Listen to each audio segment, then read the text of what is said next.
Anyway, so we are back. We are back. Yesterday we played through about 10 Famicom games. We ended up, the last one we played was Super Arabian by Sunsoft. That's game number 54 on the Famicom. And it just happens to be the absolute worst game so far. Really terrible game.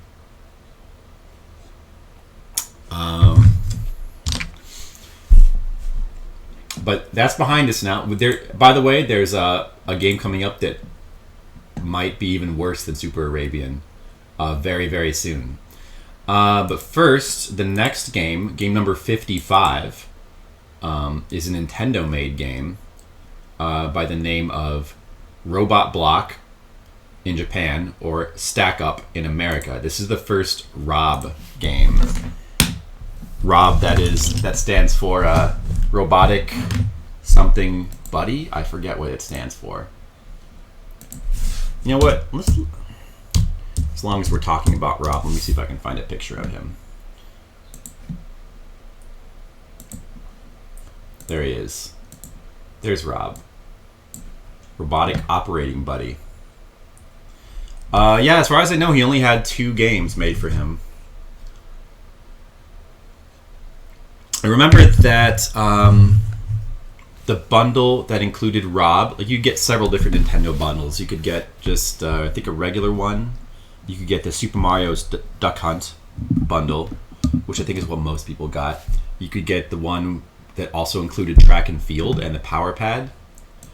And then you could get, I think there was a bundle with R.O.B as well. If I'm not mistaken, which I might be. But I'm sure that this would have been the most expensive one. Yeah, so R.O.B has been in more games than he actually has games. He's been like in a number of Smash Brothers games. He's appeared as a cameo character in Star Fox, Star Tropics, etc. Yeah, I remember him in Star Tropics. Robotic Operating Buddy.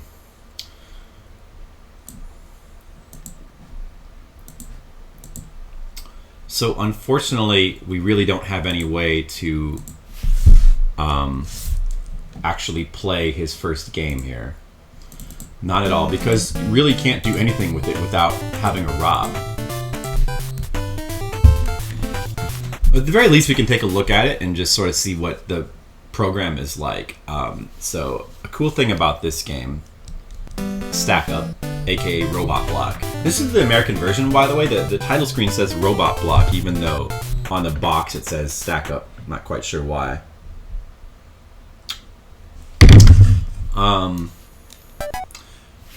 Let's just let this title screen play more time.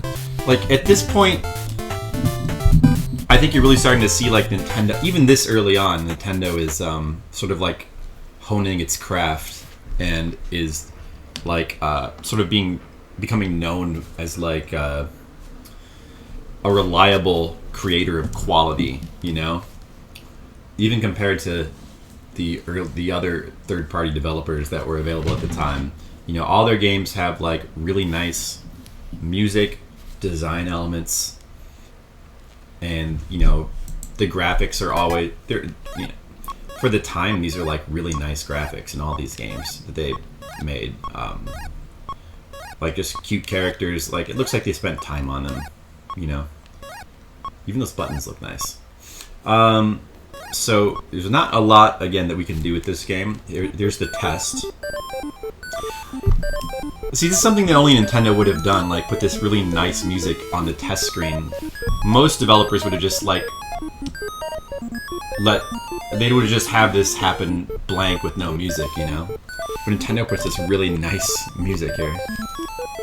Push select key. Alright. We tested it, and the test failed, because I don't have a R.O.B. Not that the game knows that. The game actually has no way to tell if you have a R.O.B or not, because a R.O.B does not hook up to the Nintendo. It just sort of plays on its own, and you're supposed to... Basically, you have to play this game on the honor system. So, like, for this mode, you're supposed to make those colors match that by using these commands, and this will make the R.O.B I think the flashing colors somehow that activates Rob and it makes him do different commands. Makes him execute things. So besides having him move his arms up or down, you can also have him open or close his arms. Essentially,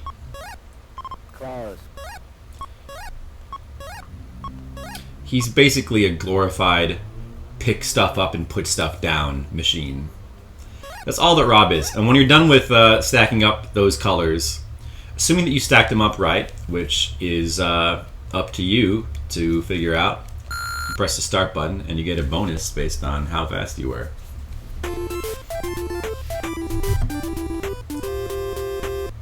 So you could technically, quote, play through the game by simply just pressing...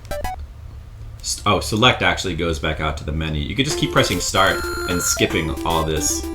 And then you would, I guess, technically win the game. But there's really no winning if you're not playing with R.O.B, because there's no point in even doing this. I mean, you don't get anything out of it. All this is essentially is just an app to, like, associate a game with this construction that they've made.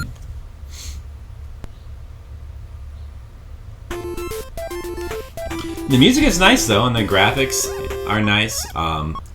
It's also kind of cute how they made even just like the act of selecting what directions you want to go into a little mini game with the little jumping professor. And you know, they created the professor character. He's like, I don't know, maybe he's R.O.B.'s inventor. That's pretty cool. See the other mode. There's like a memory mode.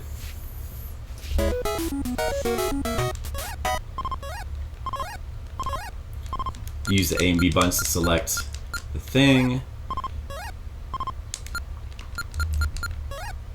Select the commands, and then when you're done entering your commands, you go to end and I guess press start. Or I think.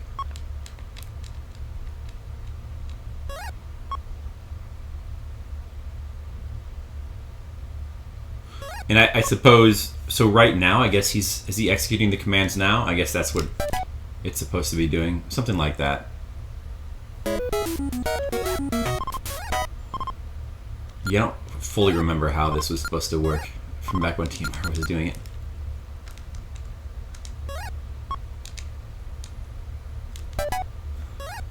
Then there's bingo.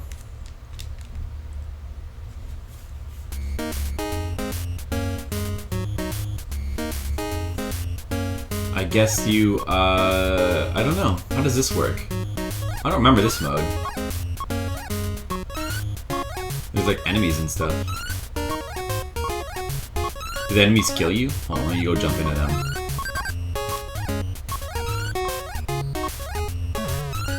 Yeah, they kill you.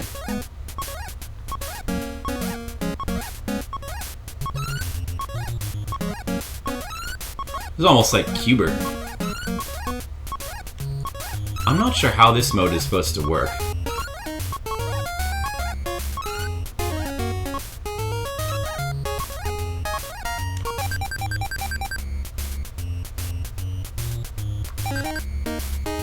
So, okay, it's like the other modes, I guess, in that these commands...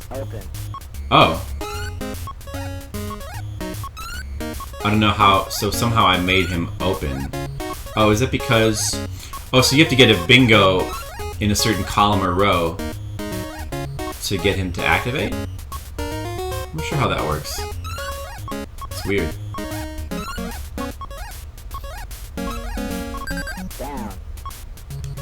Down. Okay, so let's say we wanted them to close. I think so. The pressed ones are the ones that count, right? We have to get a bingo with those. Close. Okay. So now if we did this, he would be left. Oh, it'd be right. Oh, we have 2 bingos right now. I see. So you can only have 1 bingo open at a time for it to qualify. Oh, okay. It's really weird. And there's a 2-player bingo. I wonder how that works. Like competing with each other to like compete for blocks. What does that even mean? And there's a red professor. I don't compete for blocks. How would that... What does that mean? How does that work? I don't know. Open. Anyway. That's Stack Up, aka Robot Block. The 55th game for the Famicom. The first of 2 R.O.B games. Would be a lot more interesting to play if you actually had a R.O.B. You'll just have to take my word for it. I guess there's really no sense in like rating such a game. I don't. Well, I mean, I know how it works. I guess you could rate it. I don't even know how you would rate a game like this, though. It's so hard to rate. I mean, yeah, and I do know how it works. So in my mind, I could. But I feel like you almost have to like try it to like to get. Now you know what? I'm not gonna rate Stack Up. I don't think it's fair to like rate a game without actually. I mean, I feel like ultimately it would be kind of. I guess there's a novelty to it, so maybe it'd be fun if you actually had the robot here and you're actually doing it. You know, I could sort of. It's hard to really say for sure, but yeah, I'm not gonna rate that game. Let's go ahead and move on.